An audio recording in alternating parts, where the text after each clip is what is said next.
did you get where you are today? Because for me, you're a mysterious woman, full of surprises.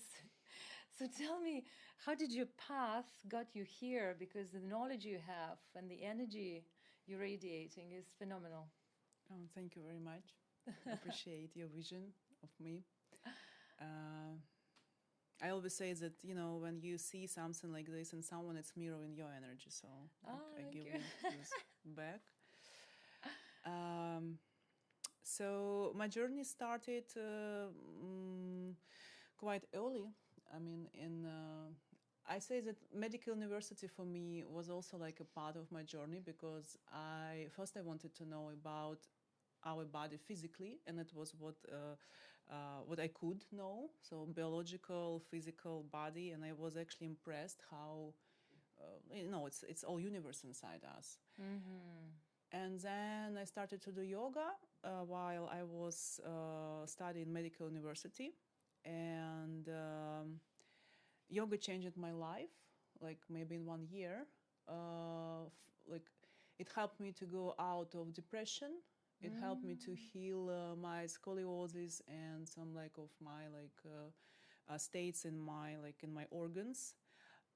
So in 1 year, I got mostly physical healing from it, and then I started to go deeper in this topic, and I found philosophy in pranayama and meditation. Mm-hmm. And I started to meet different teachers on my way, maybe after 1 year of doing yoga. And Ukraine is rich for some esoteric spiritual communities. So I started to meet different teachers. And I went to India in 3 or 4 years. And now I understand that a lot of knowledge that I got that time was tantric knowledge. But I understood it maybe I don't know how many years ago, when I started to discover history and philosophy of Tantra. I understood that I did a lot of Tantra from very, very beginning, but a lot of my teachers would not call it Tantra. So they keep it they know that it's Tantra, but they don't call it Tantra. I don't know why, to keep it secret or whatever, because still a lot of Tantra knowledge they kind of covered by. And now I understand why they covered. So, this is my way, I would say. From 19 years old, I was in touch with Tantra lineages till this day. So it's almost 20 years. How do you define Tantra? Honestly, this is a very complex question for me. People who usually come to the podcast, so I teach so many classes for beginners. Of course, you work more with professional yoga teachers, right? Yeah. But from the last training that I was co-facilitating with you, right? I discovered that even yoga teachers today are not sure what Tantra is. They come with curiosity, but lacking the accurate definition of Tantra itself. So, I mean, it's many people define Tantra in many different ways because it's so vast, right? Yeah, but what is it for you? Let me think. I mean, it's the definition changing from time to time, depends of stages of my life. Maybe you have different definitions for beginners and for advanced people. Yoga. I would be quite scientific in this way, Okay, because I'm quite logic in my teachings. And in India, for example, we have these lineages of guru. And Tantra we brought from Indian culture, yes, from Indian philosophy. And so in India, Tantra would be it's practice for sure. It's a practical philosophy supported by different techniques. But what makes Tantra in India, Tantra, that it would be taught from specific texts that are tantric. And it's tantras and agamas. Agamas is a Shivaistic text. And so we have numbers of this text, known and unknown, probably thousands. And so if you teach by this text, then it will be Tantra. We have also new Tantra, yes, that we develop in a Western world with support of ideas of traditional Indian Tantra.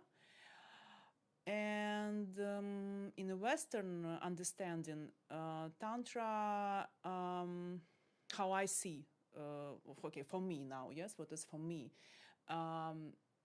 Tantra is it's practical philosophy, Yes. again supported by techniques. But what I took from traditional tantra, the tantra is about its non-dual realization. What does that actually mean for a person who is sitting in front of their computer or going to the office? Yeah, this is good that you grounded me. Yes, It's good. because very often, Yeah. people come to Tantra out of curiosity, not knowing what it is. Most common reason why people come is because they hear that it's about sensuality and sex. Even today, I had a call with a potential private client, and she wants to come to a private session. And her curiosity is about, I think, it's sensuality. I want to experience more fun in the bedroom. And this is such a misunderstanding of Tantra, right? Because if you look at agamas, the ancient texts, right, coming from India, there is no actually mentioning of sex there at all. It's about union that they are talking about. And the union is actually about Shiva and Shakti, the masculine and feminine union, rather than sexual union per se, right? So I really, again and again, am so passionate to clarify to people that Tantra is touching upon so many practical aspects, right, from our life, connecting that with philosophical aspects. Why am I here? Where am I going, right? But landing into practicalities where sexuality is part of it, but sex in itself is a sacred act, right? Is a form of meditation, meditative prayer that takes us or elevates us into a different state, that from that state we can co-create or expand our consciousness per se. What does it mean in a daily life? I suppose it means that from that state a person can really be so in touch with their own energy of creation, right? That they can really sense the act of creation of the project, of whatever they want to expand into in their professional or personal life, rather than just act in itself, right? Chasing the ejaculation. Oh yeah. Oh my God, Tantra is so deep topic. I'm just observing it, but I love it so much. I agree with you. But you also began from yoga, right? Yoga was your path. Yes, it was my first in touch physically, because I was dancer also, so I always was I'm still body lover. I love this physical meat and to do stuff with it. And I think that dancing in general is something in my deeper conscious level, that from very beginning I like to embody everything in my physical body. And so for sure yoga was my entrance, because I like it physically, what it does with me. And then philosophy of Tantra was kind of added to this. But long time it was two different layers for me. Right. And I just understood in a lot of years that it can be one path, actually. And historically, by some lineages, it's actually one path. And what I discovered, that Hatha Yoga, that is the mother of Vinyasa flow, but according to texts that a lot of people know, but kind of we cannot just sometimes people know, but they don't experience it. So Hatha Yoga is a preparation for tantric practices. 100%, yes. So we just prepare, and we forgot for what we prepared. Yes. So we made yoga as a physical practice to look flexible, to look good, flexible, and strong. But we forgot that it was a preparation for energetical practices. Yeah. And I see it very important, because if you do strong energetical practices, you need to handle it. And for this, you need physical, strong and healthy body and mind also. A brain need to be enough strong to handle all that. 100%. The way the more I teach Tantra, obviously I'm coming from a yoga background myself, so very similar story. I'm not a dancer, but I started my path with burnout in my professional career, where I was looking for the avenues to understand how I can improve my life in a social way, but not through the medication that is usually often offered in the Western world, right? So I thought, antidepressants are not going to really help me in the long term at all. So I decided not to take them. And somehow yoga appeared. In my case, I really did not enjoy it in the beginning at all. My body was very stiff. And I say until today that yoga saved my life, because I found the way to find my strength, to understand that food is so important, what I eat. I stopped drinking alcohol completely through the yoga practice. I really realized that going out, all of these sleepless nights are not allowing me to really do my practice in the morning. And that practice with time became so tasty, so delightful, that I thought, what do I choose? Going out and having hangover, or yoga in the morning? So I've chosen yoga. And I understood that it's a holistic approach. I have to really love my body, and then my spirit is becoming lighter and lighter and lighter. And then through the yoga practice, I realized that it's about discipline. And my deep, deep sensation and feeling about yoga is that it's a masculine practice, is this Shiva, the pillar of light, with so much philosophy in it, right? Coming from India, of course. Yoga Patanjali, all the other lineages. Yes, and super strict. And then Tantra is so masculine energy, holding the space. And then the Tantra, the feminine flower, comes with this incredible amount of chaos that it brings into life. Because the moment I started practicing Tantra, I realized that as much as I wanted to hold my old ways of living with the help of yoga, were no longer working. Tantra practices, the meditations of Tantra, are so in union with yoga to the level that the old pillar starts falling, really, because this clarity of life appears, who I really am.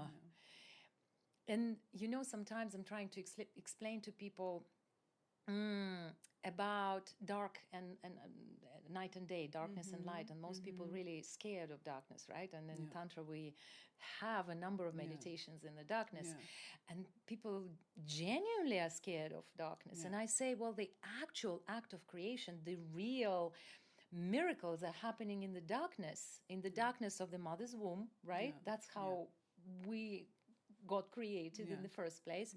And then in the darkest hour of our life as well, that's when this huge change, and then it piercing through to the light. And that's Tantra. It's so chaotic, despite the fact that if we translate it from Sanskrit, it is, the meaning of it is method, apply a method. But when you're stepping into this method, is this crazy feminine energy that is demolishing almost everything within, right?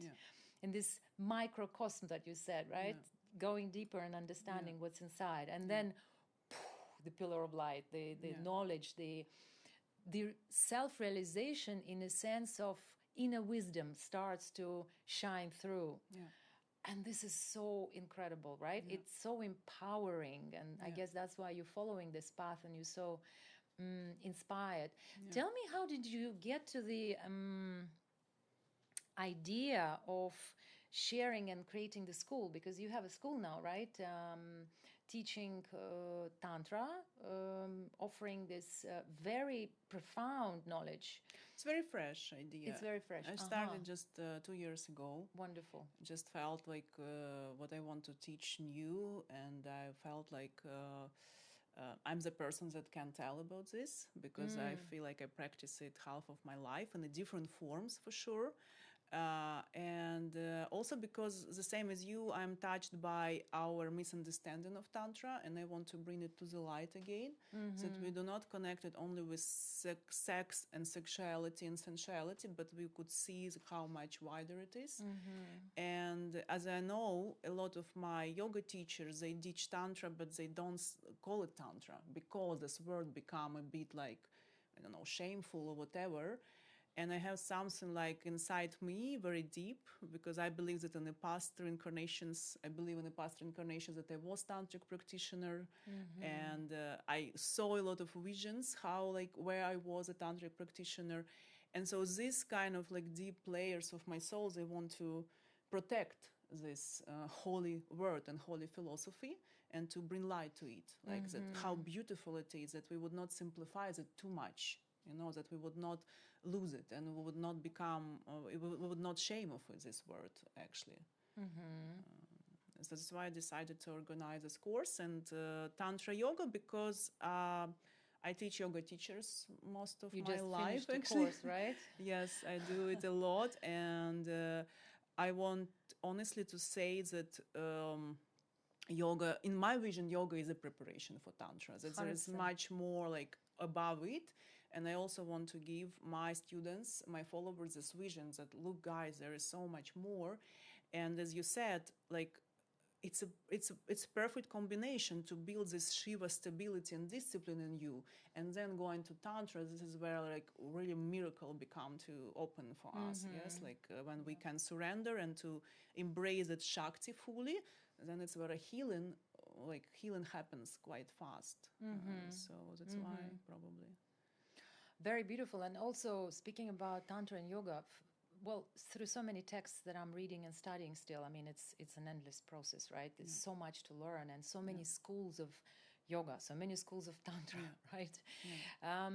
I get to realize that, in fact, not many people know that yoga is part of Tantra in itself, right? So Tantra is holistic approach. It's not a philosophy. It's like you said, it's a practical application of philosophical teachings. In my views, Tantra is a lifestyle, is a path. It's not something like you go to a yoga studio, you practice for a week, and all of a sudden you know what Tantra is. It's something that is beyond that. It has to become an embedded thing within a daily life, and it doesn't have to be something of a drastic change, shall I say, right? It's what Tantra brings in a sense of the rituals, right? Because we have so many things in Tantra. It is meditation practice, it's ritual, it's adoration, it's mantra singing, but movement also. Movement, of course, body movement, absolutely. We work with the entire chakra system. Positions, mudras. Mudras, absolutely. So the beauty of it is that it's so vast that you don't have to really just try and comprehend everything. It's just not possible. There is no enough of a lifetime to include everything. But I think the geniosity of Tantra is in the fact that, just like Osho says, when you find your meditation, because there's so many techniques out there, right? So thousands of tantric meditations. When you find yours, really, that resonates with you in the sensations of something pleasant is moving through your body energetically, just stick to that technique. And just like Buddha did, right, with Vipassana, he dedicated his entire life to one technique, and he got enlightened. I mean, probably majority of people today would say, well, I don't care about enlightenment, right? But do we care about peace inside? Do we care about harmonious life? Actually, most of us, yes, will say, I want a happy, harmonious life. Well, then it's Tantra. It's definitely finding one way for yourself by repetition, just like going to the gym, right? Because so often people come to retreats, for example, right? They live with a heightened state of being, thinking this is going to continue forever. Well, the nervous system went through a big change. For sure, a big transformation is happening. But then slowly, people are falling into old patterns. And then then sometimes I receive text saying, "Oh, I feel so bad. I feel so horrible. What to do?" And I say, "Well, you have to practice again. It's like going to the gym. Muscle of Tantra. Muscle of Tantra. Really, you know? Yes, fine. Yes, muscle of consciousness. Yeah. How can we really expand it more Yeah. and more and more and Yeah. go beyond to what we think we are capable of?" Yeah. And by applying tantras, right, or agamas as they call Yeah. it, Yeah. we can really expand our consciousness. It's Yeah. it's also work, but it's so much fun because combining tantra and yoga, and I do believe that yes, it's like brother and sister or husband and wife, two beloveds. Yeah. Then this combination leads you to huge change, success. Yeah, it's power. Yes, it's really power. and most importantly, I believe, like you said, it's so important to understand that it's a healing also journey, right? It's a healing journey of unveiling the pain. And this healing, what I'm experiencing lately, in fact, and this is very new on my path, the healing doesn't have to be painful all the time. I started to witness that pain is becoming more gentle, even if it's unbearable sometimes. When I remember something from my childhood, or like letting go of my mom, she passed away a few years ago, and it still comes in waves, this grief. But when I bring this to the surface of my conscious seeing, right, instead of suppressing, I feel much lighter. And it's only an internal feeling, right? But stepping into a process of meditation helps me to unveil the pain. And when it's seen, when it's from the darkness comes to the light, all of a sudden it transforms into something of a pleasurable nature.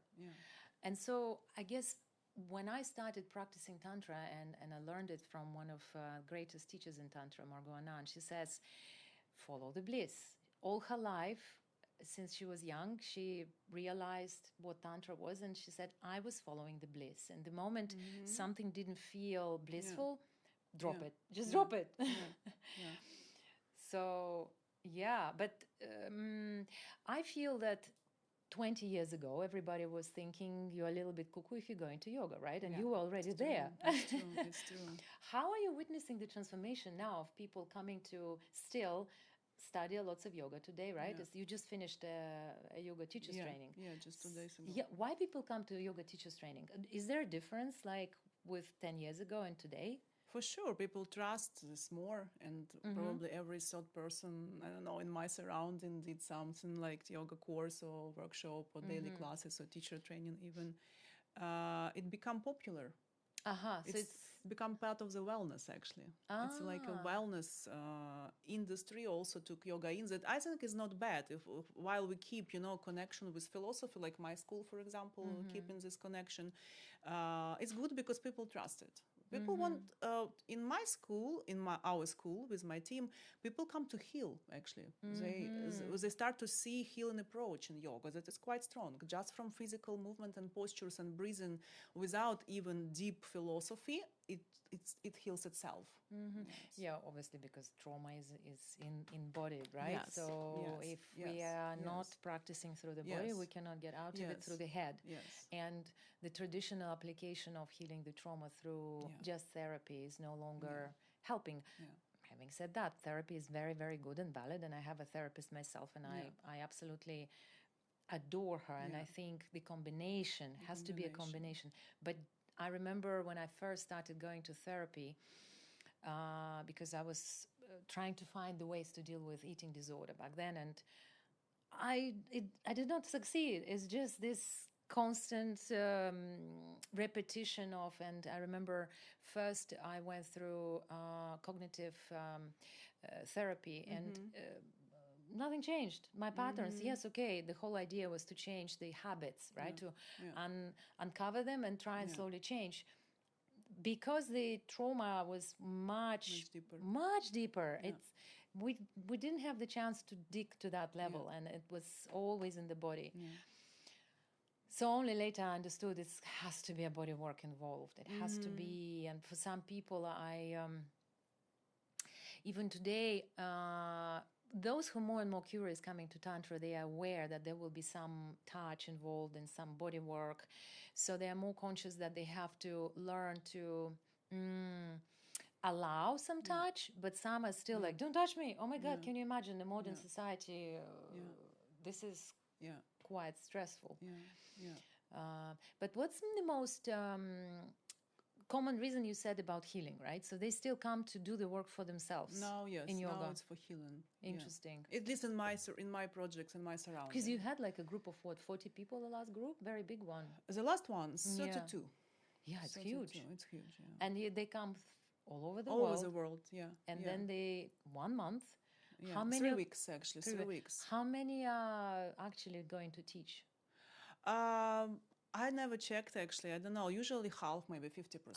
So some of them go teaching. Yeah. I see. Because I remember from my trainings in London, I think it was like 5 of us going to teach afterwards. And the rest were just really immersing into this for their own transformation, as you said, healing and trying to understand. I suppose, people underestimate or are not fully aware that meditation practice, that is very little of it in yoga. Some advanced teachers would include some pranayama, right? What you are teaching, pranayama as well. But most of the time there is none. It's just asana all the time. Yeah, I'm not in that reality.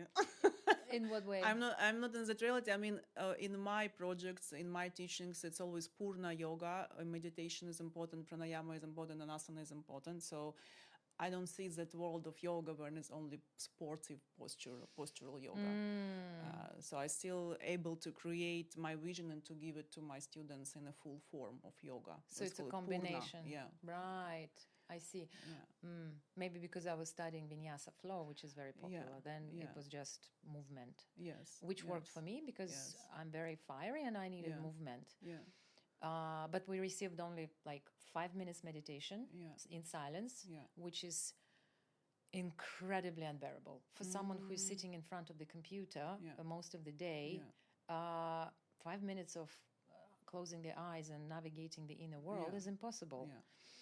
So whilst I knew that this has huge benefits, I thought, what else? How can you meditate, really? There was this application, mind, something to do with mind. I can't remember. So I tried few meditation applications, still didn't work, and guided meditations are most popular today, right? But Tantra, I believe, is offering profound techniques that allow through the movement of the body to quiet the mind first, and then you just go deeper. Tantra is adaptable. I think one of the qualities of Tantra, is this huge field of wherever transformation, getting power, healing. It's about the Tantra is historically also Tantra become adaptable to people that want to live social life. Before Tantra, in the Vedic spirituality, you start to practice because you want to you want to get fully enlightened and you're not interested in this reality. Tantra created approach, very experimental, very creative, and Tantra said, like, it's for everyone. You can have family, you can have job, and you do your secret practices at home. That's why it becomes shorter. Like in the Vedic traditions, you need to practice 10 hours per day. You cannot do anything else. And Tantra was like, oh, okay, you want to be social, you want to live your life as a human, okay, then we make practice like traditionally, okay, 2 hours and 1 hour. Now we have practices for 20 minutes.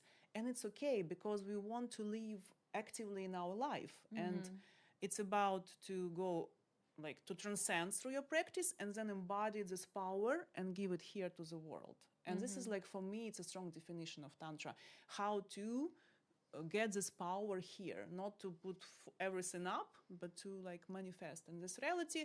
And then, like, what is the next step after yoga? Because in yoga you get strength and you heal yourself, and then what? And then you want to play, you want to create, you want to become God on the earth. And without Tantra, not possible to get there. It's my opinion. There is no other methodology, not psychology, not yoga, nothing will help you but Tantra. Also some shamanic philosophies that I know, but they're also tantric. Like they're very, very tantric. I love it. Absolutely agree. 100%. And for someone who thinks, how do I do it? It's so simple, right? It's bringing consciousness to everyday's life, into whatever we do in every day. Tantras, right? The methods of meditation that we apply to our life, whatever, it doesn't matter which one, right? There's so many of them. By choosing the right method, knowing that it fits me because I tried and then I feel, it brings awareness to everything that I do. And when it brings awareness, it becomes a moldable thing, right? Whether it's a marriage, whether it's a work project, whether it's friendship, or no matter. Spot on, exactly. And for me, this is the divine play, the lila that we are all living. And also, I think what I got a lot from practicing yoga for so many years, I became super soldier, very collected and serious about it, right? And then with Tantra, I got to realize that, wait a minute, life doesn't have to be so serious, right? We are here to play a bit as well. Divine Lila, the play. Otherwise, too serious, then too stiff. Contracting, yes. So with this balance of feminine and masculine within and without. Yeah, and so where do you think the school that you obviously running is taking you? You're going to continue running the teacher's training, and then you're going to offer those 7 days, right? These courses that you started to offer. I want to offer next year too. Two courses. Very good. Wonderful. I'm thinking about maybe 200 hours Tantra Yoga, but we will see. I think I want to do a couple of running courses for 7 days, and then maybe like a big project, because I understand that I saw how you taught, and I know how much more we can give them. And actually they're hungry for that. The group said, okay, we want more. So they can handle 3 weeks, I believe. Oh my God, for sure. Of course. And did you see the feedback? I read. That's okay. There will be time. Busy. No, that's fine. You had just teachers training. So I was going through some feedback forms, and I got to understand people are longing for more of a practices to connect, right? Because when we come to yoga, it's a no-brainer. Yoga, solo practice, unless it's a solo path. Everybody knows, zero questions about it, right? Unless it's a specific yoga where you fly and all of this aerial stuff, right? So, but 99% is. When people come to Tantra, they think, oh, it must be with a partner. So often into my retreats, when people apply, they say, oh, I cannot come because I don't have a partner. So this is directly opposite misconception, funny, right? And and people think, okay, I cannot start practicing Tantra until I find a boyfriend, a girlfriend. It's so funny. So, and in the feedback forms, I realized people, because I was aligning to the solo path, realized that we can cater to partners, we can cater to people stepping into softer approach of intimacy, connection, and most of the time when people think intimacy, they think, oh, it must be something sexual. Nothing to do. But we lack in that human intimacy in general in our life. Yes. What is intimacy?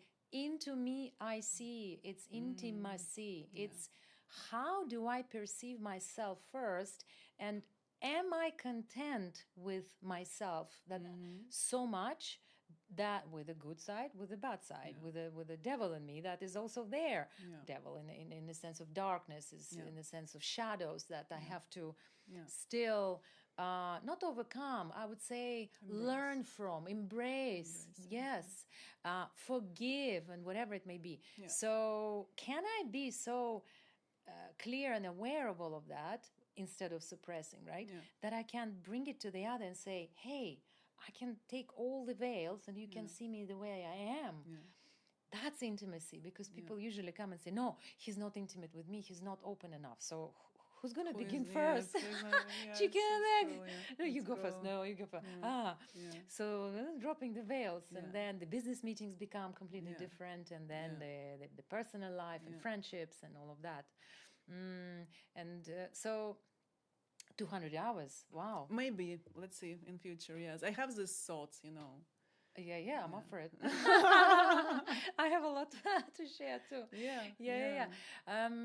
So in that training, you have included few different styles of Tantra, or shall I say, schools or directions. So speak a bit more into that vision, because obviously I'm come from a particular school. And whilst we are practicing all that we mentioned before, the mantras, the yantras, the movement, the meditation techniques, still you did Kriya, which for me was, I personally practice Kriya as an individual, and I find it's incredibly transformative, yet not so popular as a people who go to Kriya Yoga. It's Kriya Yoga. It's very rare when they say Kriya Yoga is part of Tantra, right? And I know even some masters of Kriya Yoga who would never say that this is a Tantric teaching. They would say, Kriya is the best of the best. It's the shortest path to enlightenment, right? Everybody says, me, I'm the best, right? And then Tantra comes and says, please relax. Everything is in under one big umbrella, right? So help me to understand, how were you choosing and picking, and why do you think this combination of because your 7 days course, I found it very profoundly structured and very clear to understand. And many people who come to for sure. I remember when I was looking for trainings about Tantra, not so much. Not so much. No, especially and most importantly, for a person who comes from, let's say, London, I spent 20 years there, right? So I have a busy work. Do I have time to just do a retreat and learn something that I cannot apply in daily life? Maybe, but I would love to bring something more of a practical thing, right? So your entire training is incredibly practical, in my view, super structured. So how did you get there? What was your process? Intuitively. Yes, okay. Intuitively. I have this strong logic and strong intuition part from my childhood. So I create things just like this, like we call it downloading. A lot of years I didn't like this word downloading, because sometimes again we to simplify it, but what I can say now is it is still kind of downloading some information. I become instructor, I have inspiration, and then just put it out. And Kriya Yoga, it's a part of Tantra according to my lineages that I researched it. If you go deeper, I love history of yoga and Tantra, because history explains us the roots, and I love roots. That's why I went to India very fast when I started to practice yoga, because I want to go to the root of everything. And there is specific names of Tantric lineages that also include Kriya Yoga as a preparation again. And also easier way to understand for me what is Tantric, what not, it's a goal, because practice defined by goal. Kriya translate, it's an action. Kriya, like translation, but in a practical way, it's like action for cleaning. So you cleaning chakras or wherever you like, or channels for what? You want to rise Kundalini. What is Kundalini? Kundalini is a form of Shakti. So why you want to rise your Shakti? Because you want to get power. Then you decide if you want to be enlightened fully, your power going out, you don't play it. If you decide to embody it and play it here, this Kundalini awakening Shakti, then it's Tantra, and this is it. Sometimes what I observe in a yoga business, let's say, to create brand and to sell it for a big amount of people, what masters do, they cut piece of philosophy because it's simpler, it's more practical. People see beginning and end. It's not so big, so they trust it more, and then you can get, more courses, more people, so you can get popular with this. That's why we have this Kundalini yoga, Kriya yoga. It's just a piece of philosophy they took out of it. But to understand the whole picture, you need probably spend life like me with philosophy, like 15 years of learning. The same what Osho did. Osho was also very good philosopher. He got very good education in religions and philosophy. And when you have this education that require half of the life, then you understand roots and then how people cut it from it to create style or brand. So like if for me, if master says this is the end, this is the best, and this is it, it's a brand. Nothing bad in this, but it's a brand of yoga or brand of tantra. It helps to make it popular more. Right. Well, maybe because it becomes a smaller teaching. Yes. Easier to navigate through rather than stepping into the vast ocean of Tantra. And then I felt that way in the beginning. Where do I begin? And or do I have enough time to try everything? I felt lost. That's why I tried Kriya, I tried Kundalini Yoga, and I love Kundalini Yoga. Kriya, I feel I haven't done enough, and I would love to do more. Obviously, a huge amount of benefits. Like you said, it's clearing the nadis, the channels, and the Shushumna, then the center channel becomes but everything for Shakti still. Everything for Shakti, of course, for the feminine flow of this powerful energy. Yes. For me personally, it's all about clarity of... First of all, I feel lighter in my body. I feel fully alive, and I feel empowered. Whether, like you say, I play with it later, through the heart, through the speech, right? Through downloads. It depends what we want from it, right? So going back to this most popular question, I suppose people are saying, how do I manifest more money in my life, right? Well, so maybe you can speak about that from the perspective of your vision of Tantra and these applications. Still, like, traditionally and also in the new Tantra, we have the same, like, basic idea that it's my vision again, yes, me and my schools, that everything starts with Shakti, yes, like Shakti, it's a power of manifestation, yes, and Shakti is it's a big basic platform for Shakti. It's a sexual energy. So from sexual energy, you can create, as you said, everything. You want to open it, and then if you want to have money, you manifest it into money creation through inspiration, through actions. Yes, if you want to manifest it in a relationship, you allow yourself to create more connections. You want to have more wisdom, you allow yourself to download wisdom. But I'm still discovering this a lot, and I'm thinking about this almost every day. But for now moment, last week's, my main mantra was, it's like, do what you want. This is Tantric. Do what you want.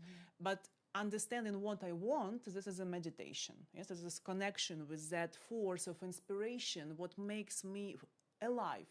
Yes, and we want to clean channels, chakras, make our mind more disciplined, sometimes to come down and to tune into, okay, and what I want.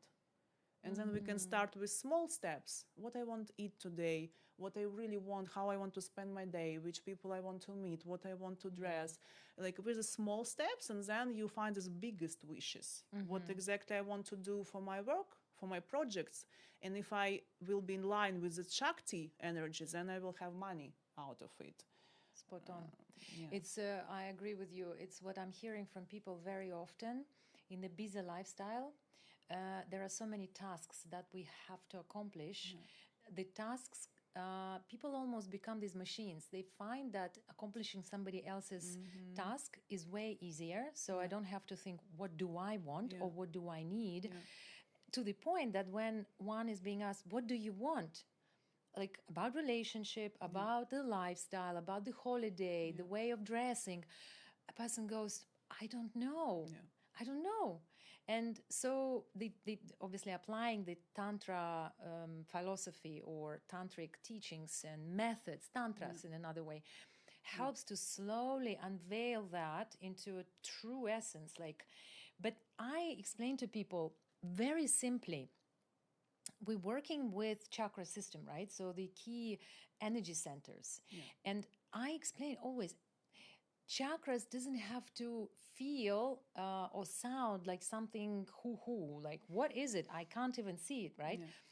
I can't even feel it. Most often people don't feel it, right? So, but why is it important? It's the receiver. It's like the Wi-Fi receiver that we don't see in our mobile phone, but we know we have it.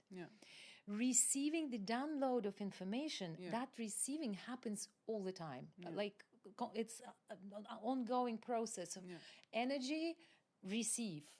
Our chakra system is holding the entire human potential. All of the information we can not comprehend, but is coming through our chakra system, through the receiver that we have. If we are in tune with receiving this information, then we know exactly what we want and how we want it. Starting from small questions, what do I want to wear, to bigger questions, how do I want to express myself in life? But this comes only with self-inquiry. Self-inquiry happens through meditation. There's no other way. Yes, well, obviously it can start with preparation through yoga asana or kriya, when we are clearing the channels, right? Through very strong, powerful breath work, right? Sometimes, Sometimes softer. You have a lot of fire on your system, what to do, yes. I do. clearing up. You know. And then the receiver becomes so easy, right? The receive. And like 6 years ago, when I started practicing Tantra meditations, I could not feel much in my body except that I am tired or not tired, basically. Hungry or not hungry. That's it. Until obviously now I'm super sensitive, and it takes very little time in like, if we compare when nobody is teaching us that this vessel, this body is so powerful. We just don't know how to use this machine. But all of the information is there. All of the power is in there. Like you said, it's locked still. It's locked, of course. We need to unlock it, and we need to start the engine, right? Just through sitting and visualizing. I mean, there are some traditions out there like Tibetan Buddhism where they mostly focus on just this visualization, right? But whilst, of course, we know that this works because there are so many enlightened masters there, it doesn't work for modern person, right? You have to go to a monastery for the entire life to practice those. If we want to apply it in modern life, there are modern practices that, but we have to do it again and again and again. It's just like one drink and I'm done. The pill that people are usually, can I have a slimming pill? I'll pay any money, right? But with Tantra it doesn't work. So, but this is profound because uncovering this knowledge is changing life, and so, but it's never ending. Never ending, no. Never ending, and so we keep discovering. It's longing. Longing should be awakened. But I think when you start to feel this taste of power that like awakening in you, then you would not stop to practice. When it really start to awaken, you don't want to stop to practice because you got this taste of this, as they call it, like a honey. Yes, it's a taste bliss, of honey. Right? Blissful, joyful. It's usually sweet. It's very pleasurable. Yes. It's something that. Following the bliss. Exactly. It's there is godliness in us that reveals itself, right? Through Shakti. And interestingly, you were mentioning about why do we need to clear all these channels, right? For Shakti. And for me, the biggest discovery was that we constantly speak about Shiva, right, in the philosophy of any Hindu tradition and Tantric traditions and yogic traditions. Everybody knows that Shiva is the masculine principle. He is the creator. But somehow everybody forgotten that he cannot reveal himself in any creation, whatever he wants to create, if Shakti is not there. If there is no energy, nothing can be revealed. So in that case, we have to really acknowledge that it's not a competition. Never. We compete, right? In the modern world, masculine, feminine, always like, who is better? Who is more important? Nobody is more important. He has the whole wisdom, the knowledge, the ultimate consciousness of everything. But she has the energy for that, right? And most importantly, it's about desire. If there is no desire, the energy is not moving. That's why when the sexual energy starts to open, well, in Tantra, obviously we call it life force energy. It doesn't have to be necessarily entertained as just sex, right? So that's why in Tantra, nobody ever said there is sex per se. It's opening the life force energy through the desire. Desire happens, Shakti starts moving. When she's moving, Shiva can really reveal himself. Hallelujah. And then the creation happens through the Manipura, about the money, the love, the connections, and then downloading all the information, whatever we go through, any chakra when we receive, right? So that's super interesting.